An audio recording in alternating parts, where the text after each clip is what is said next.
For all our DDD videos and much more great information, check out Emunah.com. Hi, I'm T. And I'm E. And this is the DDD.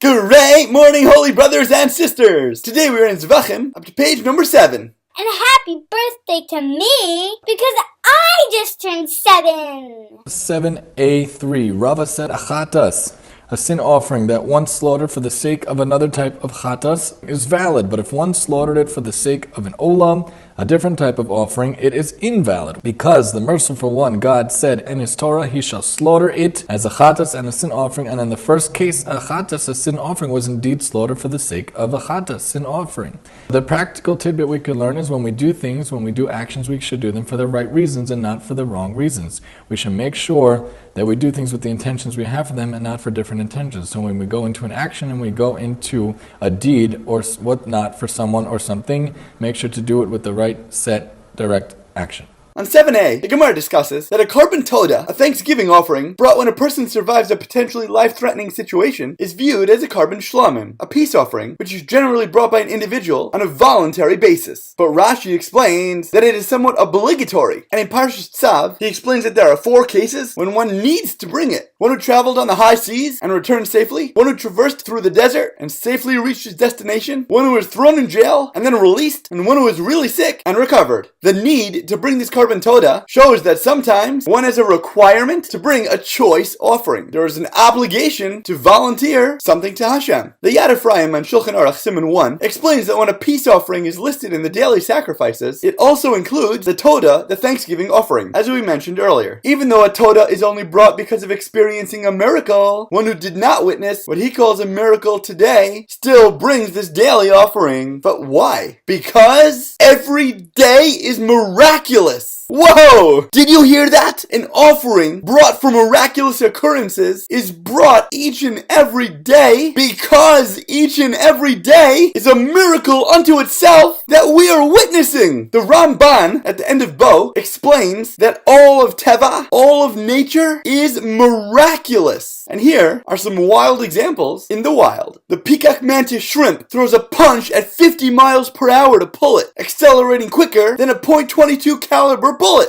A grizzly bear's bite in a brawl is strong enough to crush a bowling ball.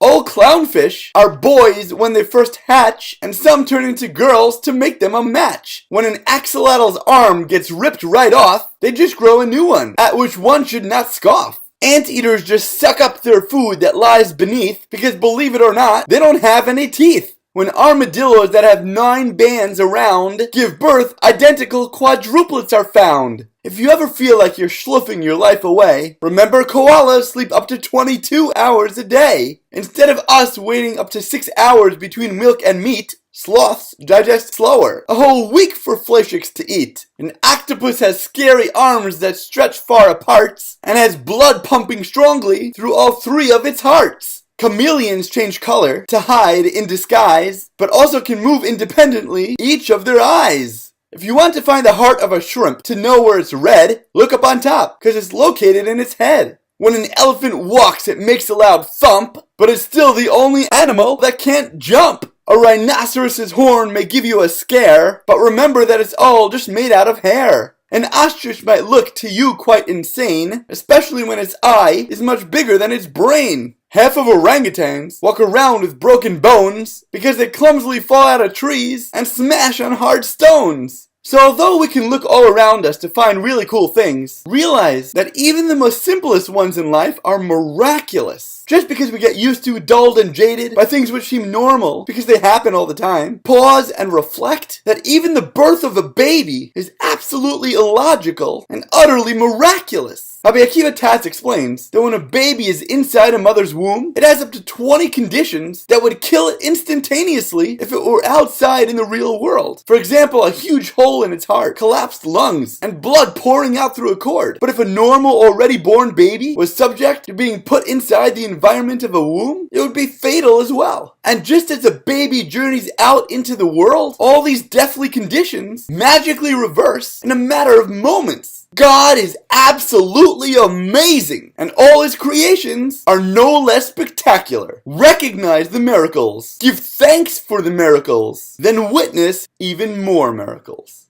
As always, thank you so much for learning together. If you enjoyed this video, please remember to like, comment, share, and borrow, and God willing, we'll learn again tomorrow.